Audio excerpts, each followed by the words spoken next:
Ashama akkam jirtu kabajamtoota daawwattoota Oromiyaa Miidiyaa Neetwoork oduu ijoo saa kanaaf qabnuun isinitti hima.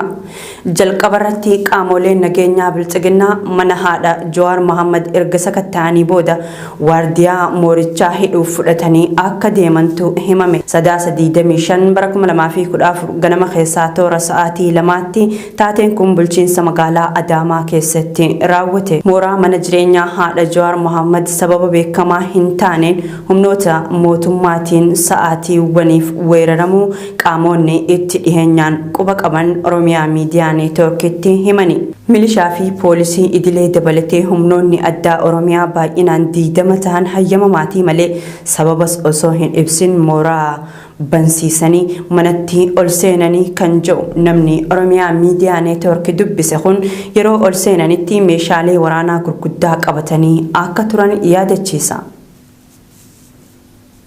Manni murtii waliigalaa federaalaa dhaddacha guyyaa kaleessaa ooleen oliyyannoo abbaan alangaa ragaan golgaa duubatti naaf haa dhiyaatu jechuun fudhate kufaa taasisuun oliyyata obbo Jawaar Mohammad faas ilaalee jira. Hamma olaantummaan seeraa kabajamutti mana murtiitti hin dhiyaannu jechuu obbo Jawaar Mohammad faa hordofee beellamoota yeroo dheeraa booda manni murtichaa adeemsa ragaa dhaga'uu yeroo eegaluuf ji'otti abbaan alangaa federaalaa yeroo lammaffaaf ragaan golgaa duubatti akka dhihaataniif oliyyannoo gara mana murtii waliigalaa federaalaatti yoo fudhatu gurmuun abokaatota hidhamtoota siyaasaa Oromoos dhimmi isaanii bakka isaan hin jirretti ilaalamuu hin qabu jechuun oliyyannoo gara mana murtii waliigalaatti fudhatanii turani. Haaluma kanaan oliyyata abbaan alangaa kanaan ragaan golgaa duubatti akka dhihaatuuf gaafatame manni murtichaa ammaas kufaa taasisu adeemsi ragaa dhagahuu mana murtii olaanaatiin murtaa'e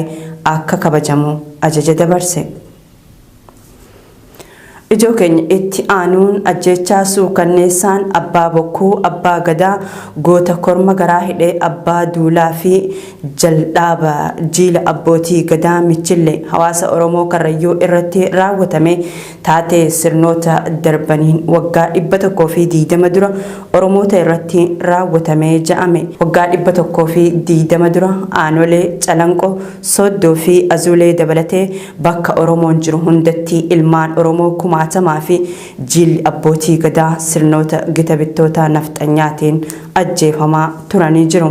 Ajjechaa suukanneessaa waraanni bilchiginaa muddee tokko bara 2021 abbaa bokkuu dabalatee warra jiilatoota gadaa michillee dilboo bookaa irratti raawwatame Oromoon guutuun balaaleffachuu akka qabu rogeeyyiin Oromoo himaa jiru.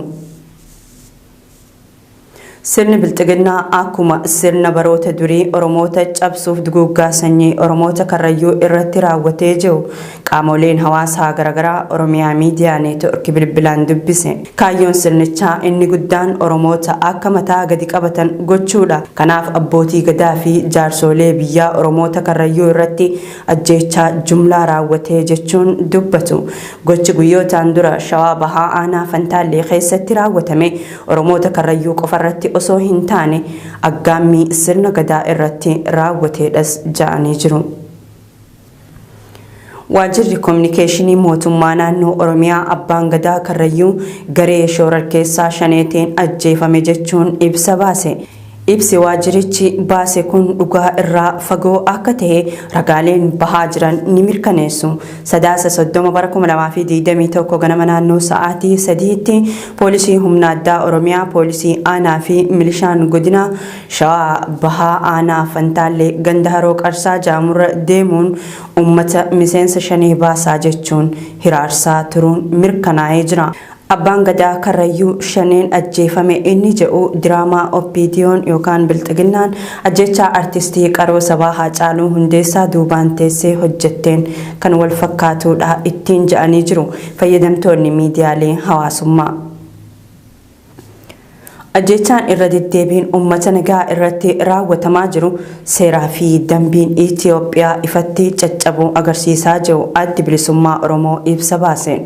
Ajjechaan Oromoota Karrayyuu irratti raawwatame ta'ee jaamee itti qophaa'ame humnootii nageenyaa fi hidhattoota mootummaa paartii Bilxiginnaatiin namoota nagaa callisiisuuf gara jabinaan kan raawwatamedha jedha ABO'n ibsa isaa kanaan. Akkaataa ajjechaan kun itti raawwatamee jira jedhee bal'inaan kan ibse ABO'n gochi kunis qaama walabaatiin qoratamee kanneen ajjechaa kana raawwatan seeratti akka dhihaataniif waamicha dhiheessee jira.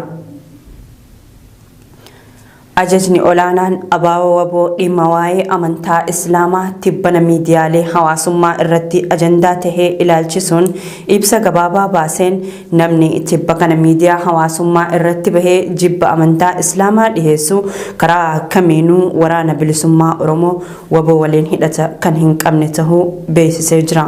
Kana malees waboon olola jibbiinsaa fi addaan qoqqoodamiinsa uumuutti fuulleffatee akkaan cimsee balaaleffataa ummanni Oromoo tokkummaan dhaabbatee akka gocha kana mormu yaamicha dhiheessa. Itti dabaluunis namni dhuunfaa kun yaadonni inni hirmaannaa yookaan walitti dhufeenya waraana bilisummaa Oromoo wajjin akka qabu fakkeessuun kenne hundinuu soba hamaa akka ta'e hubachiisee jira.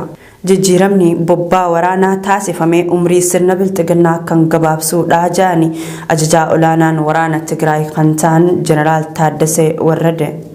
Haala qabatamaa lafarra jiru xinxaaluudhaan tarkaanfii jijjiirraa bobbaa waraanaa taasisuu kan mirkaneessan Jeneraal Taaddasee Warrade jijjiirraan bobbaa waraanaa kunis yeroo gabaabaa keessatti injifannoo argamsiisuuf kan kaayyeffate tahuu himaniiti jiru. Magaalotaa fi bakkoota dhiheenya Abiyyi Ahmad bilisa baaseen jira jedhee dhaaddataa ture keessatti humnoonni Tigraay haleellaa haaraa waraana Bilxiginnaa irratti taasisaa jiraachuun isaanii dhaga'ame. Haleellaa bifa haaraan waraana Bilxiginnaa irratti baname kanas komaandi poostiin loltummaa Tigraay kan mirkaneesse yoo ta'u sirni Bilxiginnaa gama isaatiin magaalota biroo bilisoomsee jira jechuun ibsuu itti fufeeti jira.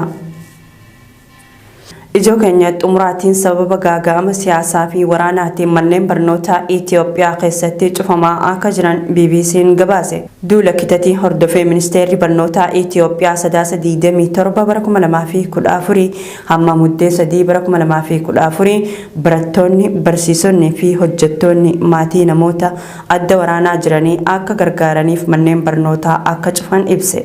Waraanni Itoophiyaa keessatti adeemsifamaa jiru kufaatii waraanaa fi siyaasaa qofa gaaga'ama diinagdee fi hawaasummaa Itoophiyaa keessatti dhaqqabsiisee ja'amuun kan dubbatamu yoo ta'u xinxaaltonni kaayyoon guddaan manneen barnootaa cufaniif namni hundi waa'ee waraanaa akka yaaduu fi jechuu irratti argamu. Tolee kabajamtoota daawwattoota Oromiyaa Miidiyaa Neetwork oduun ijoon ammaaf qabanne kana fakkaata. Babal'inni oduu kanneenii oduu keenya idilee galgalaa keessatti isiniif dhiyaata. Ijoo isinitti himuun isin faana tan turte Annaayimaa Umarii. Gama kiyyaan nagaatti isiniin jechaa qophiilee OMN tanneen afanii waliin turtii gaarii.